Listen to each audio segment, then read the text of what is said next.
Hey guys, welcome to Living It Up Raw. Welcome to the first ride of this, the Pulsar P150.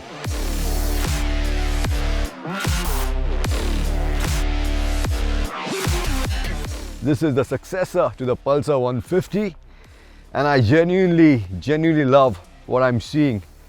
At least in my books, I think this is the best looking Pulsar 150 yet. It is proportionate, it has meat at all the right places, looks like a lean, mean athlete. And your eyes are not deceiving you because this is a solid 10 kgs lighter than the Pulsar 150. And that has a lot to do with the fact that this one borrows heavily from a Pulsar which we recently tested and loved, which was the N160. Starting with the engine. So this one borrows the engine from the N160, but of course it's in a different state of tune. This is air-cooled, has a smaller bore, 149cc, makes 14.5 PS, 13.5 Nm of torque, so not much change there compared to the older bike. But the engine itself is a solid 4 kgs lighter. Then you have the chassis, which is again borrowed from the N160, which uses the engine as the stress member. It's a lot more rigid. Then you have lighter wheels, you have aluminium pegs which have again helped the P150 shed some more weight.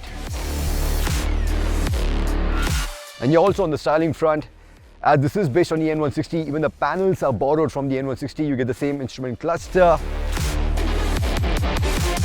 And then of course at the back you have the monoshock. Bajaj have done away with the twin shock setup on the Pulsar 150 and have gone for the monoshock, which should make this more agile, handle better and more stable. So there you have it. That's the P150 in its all new avatar. Looks really promising on the paper. Let's see how she does on the road.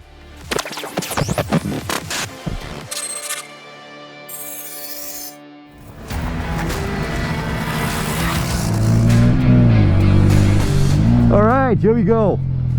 So if you look on paper, of course, the power and the torque figures are very similar to the Pulsar 150, yeah? But when you take into account the 10 kg weight which this one has lost, then the power to weight ratio is in fact very similar to the N160, and you feel that right away in the way this responds. I like the fueling. And I also love the way this sounds. I like what they've done with the exhaust note. For a single cylinder 150cc bike, it's actually quite raspy. I'm also loving the transmission. The 5-speed transmission is very slick. And also, just like we have seen on the N160, the focus here was more usable torque low down than all out speed, or the more power up top. And that's why you get 90% of the torque available from just 3500 RPM. So that makes the engine really responsive and also very tractable, because you can ride around pretty much everywhere in the city in the third gear with more than enough poke on tap. You don't even need to shift when you're going over speed breakers. The fourth and the fifth gear, yeah, they're definitely on the taller side to give the P150 longer legs on the highway.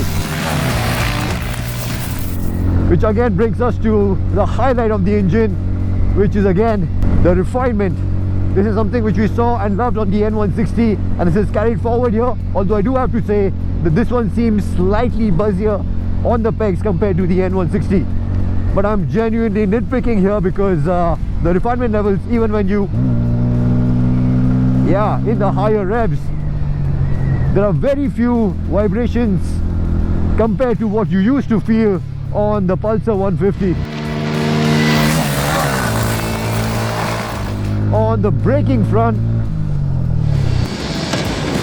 this can do with a little more stopping power and a little more feel. The front disc on this is now only 260mm, not 280mm like we saw on the Pulsar 150. This could very well be down to the fact that this is 10 kgs lighter, but yeah, I think a bigger disc would have helped give the P150 even more stopping power.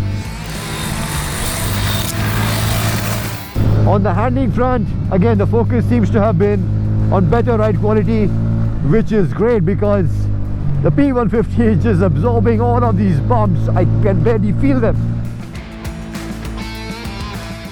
In terms of overall wheel travel, now you have 132 mm of wheel travel compared to just 102 on the twin shock setup on the Pulsar 150. So that also has made a big difference. But yeah, this soft setup has in turn sacrificed the fun that you can have in corners, because the overall setup is on the softer side, especially the front, which doesn't invoke a lot of confidence, yeah, when you're going into corners. And also I feel at higher speeds, at the leans, this could have done with a bigger, a wider rear section tire, because the rear tire is only 110 mm, which has been downsized from 120 mm on the Pulsar 150.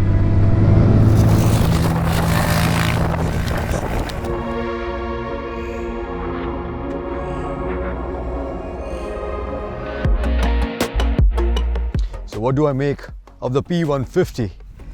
At 1,19,000 ex showroom, this commands a 5,500 rupee premium over the Pulsar 150.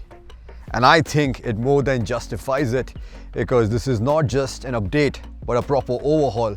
This is head and shoulders better than the Pulsar 150 in every aspect. It's so much lighter, you get better componentry, you get a monoshock now which is added to the stability.